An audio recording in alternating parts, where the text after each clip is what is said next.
Are you a business owner stuck in fear, doubt, and worry about what the marketplace will look like in the future? Then this show is for you.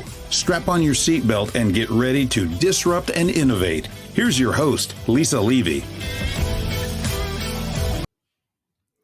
Today's guest is Leanne Linsky, a comedian turned entrepreneur who's redefining the way we experience comedy. As the founder and CEO of Plauzzable, an innovative online comedy club, Leanne is on a mission to bring people together through laughter, no matter where they are. With a background in business, innovation, and entrepreneurship, Leanne blends her sharp comedic skills with strategic thinking. Today, she's combining comedy and technology to build an inclusive space for comedians and audiences to connect virtually, making stand-up more accessible than ever and proving laughter is serious business. Welcome to the conversation, Leanne. Thank you. Thanks so much for having me here. And what a wonderful introduction. Oh, absolutely my pleasure. I love having conversations with women who are challenging status quos in industries that have predominantly been male dominated and doing things that are making positive impact, or in my language, disrupting. So tell us a little bit about your journey, but why Plauzzable is important today. Sure. So, my journey, I started out in business. I was working at a Fortune 500 company, and I did a lot of public speaking in one of my roles, and I wanted to infuse humor into it. My coworkers also encouraged me to take a class or, check things out. So, I took my first comedy writing class in 2001, and I loved it. And then it's just snowballed from there. So fast forward, I was at this company for nearly 13 years, and suddenly I found myself in a position where I was being laid off. And through the 5 years of that last 5 years at that company, I was doing this comedy thing that kind of took off as all my nights and weekends consumed me with it. And my friends that I had met in improv theater and everything knew that I had always said, if I didn't have this job and this, other career going for me, I would move to New York. Well, one of my friends said, "Hey, I'm moving to New York this summer. Do you want to sublet a room with me?" And I was like, "I'll think about it." He's like, "You have 1 hour." So I thought about it for a few minutes, came back inside, called him. I said, "I'm in." And so I packed 2 suitcases a month later and moved to New York City and went all in on comedy. So I stayed in New York for nearly 9 years. And then I moved to the West Coast to California and suddenly found myself spending more time in traffic than on any stage. And I was like, what? This is bananas. So taking things online became important to me because it was a way to bridge a gap. And it wasn't to replace in person, because I feel like there's a magic to in-person events and human connection that we need. And we'll always want, and there'll always be a demand for that. But there was certainly something missing. And I had run an open mic for 7.5 years in New York. I performed, I had all these people, I became friends, and I missed those connections. I was like, if I take it online, now mind you, I moved to California in the end of 2014. Beginning of 2015. So I was like, Skype, Zoom. I was using Zoom at that time, believe it or not, for my day job. And then I was like, maybe I'm going to do this. And then life got lifey. And then fast forward to August of 2019 BC, before COVID. And I'm like, I'm just going to go do this, and I'm going to use Zoom and my WordPress site for my other business that I now had, and cobble together all the existing technologies so I could try this out. So it became kind of my minimum viable product, right? Of doing this. And people liked it. And then COVID happened. And then suddenly everybody was doing everything. Well, although the existing technology solved my immediate problem of bridging that gap, they presented new problems in that although they were great for the immediate connection, they weren't solving the problem for online entertainment and what our needs were as comedians. Timing is of the essence. Immediate audience response without delays. All those things are really important. And then also how the screen's laid out, how people sign up, all that. So I was like, how do I fix this? Like, how do I make it even easier? Because it's already making it more accessible to everybody, as we found. People are becoming more accustomed to being online, doing things they wouldn't normally do. and which was really great. So I went back to school during that time and got my master's in innovation and entrepreneurship. How do I scale this? How do I really build a team and take this to a whole new level? And so that's when I learned all of those skills and put together a team, and I had mapped out my vision of what I wanted this to be and specific around comedy. And so I think it's really important today to answer the second part of your question, because people often said to me, like, as I was doing this and going through, like, why are you building this it's comedy, isn't that really niche? And I'm like, really, is it? Because comedy is the second largest and most popular genre of streaming, only second to breaking news. So why do we need comedy? Breaking news. That's why we need comedy today. I mean, but for so many reasons. I mean, I don't know of many people who say I don't like comedy. Um, I'm sure they exist, so I can't generalize and say all people, but they're probably in the minority. So yeah, comedy is huge business.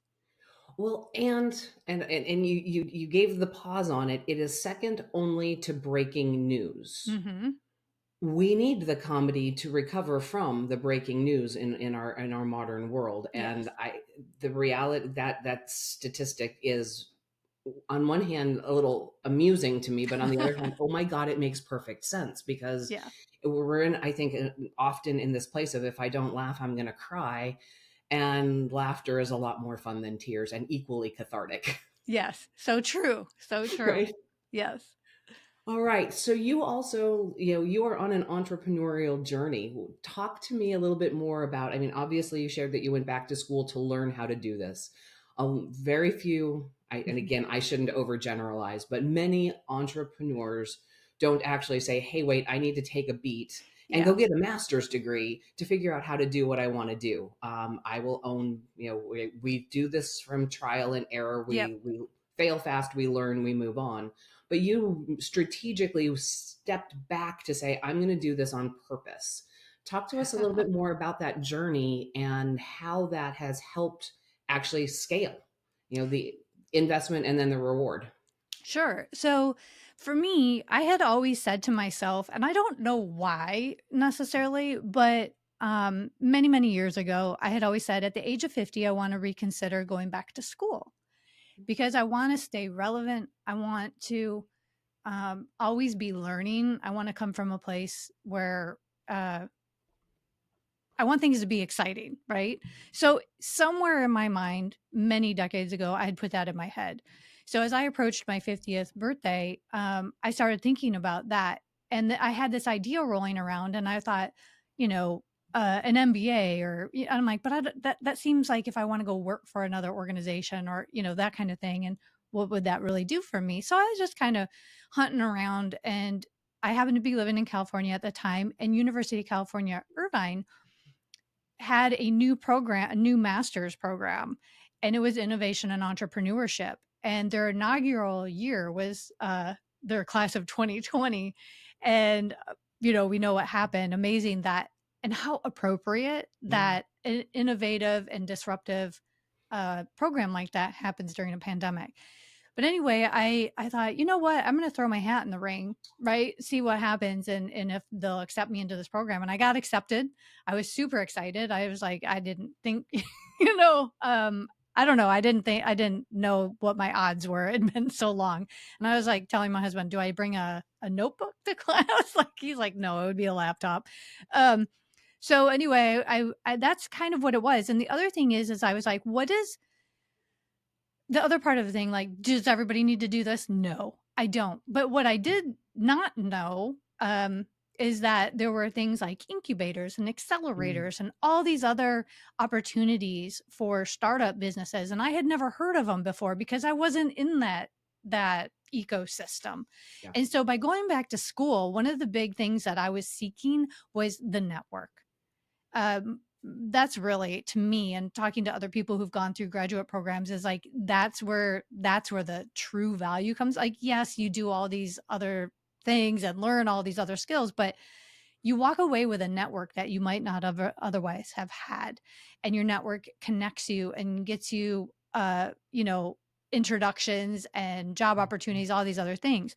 I'm like, that's what I want to immerse myself in. It's like when I moved to New York, I jumped into an ecosystem that's all about the entertainments and the arts. I went all in, and I've made all of those connections and met all of these people, and so totally just put myself in the pool like a sponge and soaked up everything I could. So I was doing the same thing here, kind of as an accelerator to get back in the business world and put that thinking cap on and see what's changed and what can I do.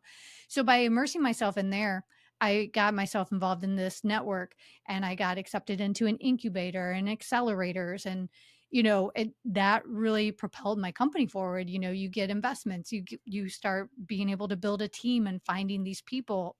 So that's, to me, where the real value came in. And I thank you for sharing and digging into that a little bit, because right, there's two types of entrepreneurial journeys, and you've described one that through education became very intentional in leveraging opportunities that are available, as opposed to the bootstrapping method, right, where people just, they're all in on something, and with that singular focus and potentially a lack of knowledge about those other pieces, the incubators, the accelerators, the power of a network, getting to seed capital and all of those first kinds of investments, right, work really, really hard. And so Mhm. there is a way to work smarter. And thank you for sharing kind of a little bit about what that journey looks like, because the intention pays off. Yes, it There. really does. Going in there with a purpose and really uh, thinking I have a limited amount of time in this program, because Mhm. we could do 1 year or 2 year, and I crammed it all into a year because I'm like, I have to move quick. I want to take and apply this every day. So every day I would go in class with intention of how can I take this and apply it now?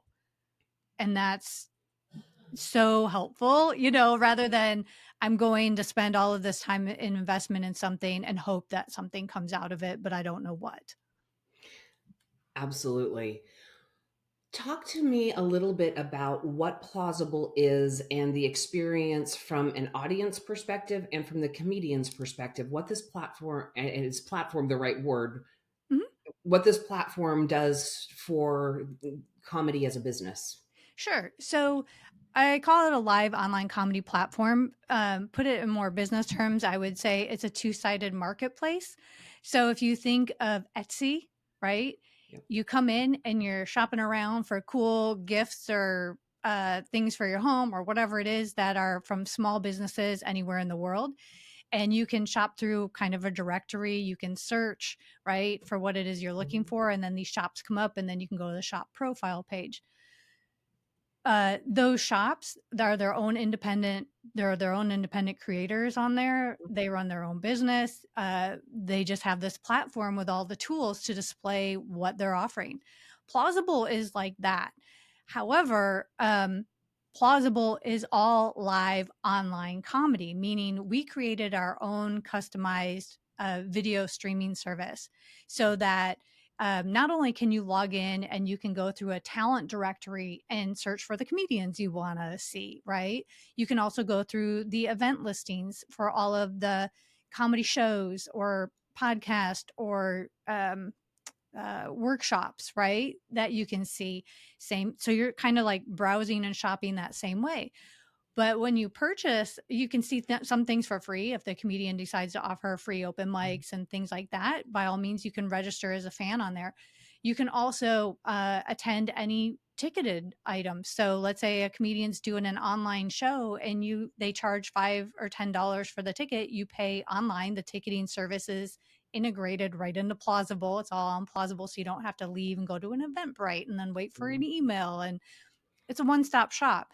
And then when it's showtime, because shows happen in real time, then you would get a reminder email or notification. You log in and you click on the join button. It takes you to your little virtual lobby to test your audio video, and you go into the virtual room. Think if you're familiar with Zoom or Google Meets, right? So that Mhm. everybody's seeing and hearing each other. But it's not those, it's our own customized video service. And it's arranged in a way that the focus is on the performer, but you can still see and hear everybody else in the room without feeling like you're in a meeting with Bob from accounting. That is absolutely fantastic. So, in that, let's take apart sort of, right? You created and have curated a fantastic customer experience. I A hope so, single, yes. right? Right, but from a Mhm. audience member perspective, Yeah. I can log in, I can browse, I can look, I can shop, I can purchase, right? And then I can join the event and it's all inside of a single integrated platform, so it's seamless, it's easy. I'm making the assumption it's easy to use Yeah. because it's been designed on purpose Mhm. to curate the experience. And so that's absolutely fabulous. Talk to me a little bit about the comedians and what this is doing for them and for their credibility, for their reach, for scaling and growing a type of business that used to be very dependent on being in a club or being highly Mhm. successful and having shows that are recorded and broadcast. Right. So it's doing a few things. It's really putting comedians in control of their own Mhm. career. Right? So what a lot of people don't may not know is that most of the time comedians, especially when they're starting out, they're not paid or they are barter. Like they'll work for the theater in exchange for stage time. They'll go sell tickets in exchange for stage time. So each ticket they sell, they get a minute, you know, um, or they take classes and then maybe they'll get, a couple minutes on stage. Unless they're a feature or a headliner, they're probably not really getting paid. Or if they are, maybe it's drink tickets, it's burgers, it's a few bucks, some gas money, not a lot. Not that they're going to necessarily be filling out, taxes for it. Features and headliners, that's where you start to get some money coming in. But until you're doing it regularly, you're probably not paying all of your bills. So with Plauzzable, what we wanted to do is we didn't want to make there's a tipping seems to be a big thing, but um I'm not a fan of tipping because there's bias in tipping. If you look at the history of tipping, it can hurt certain communities of people.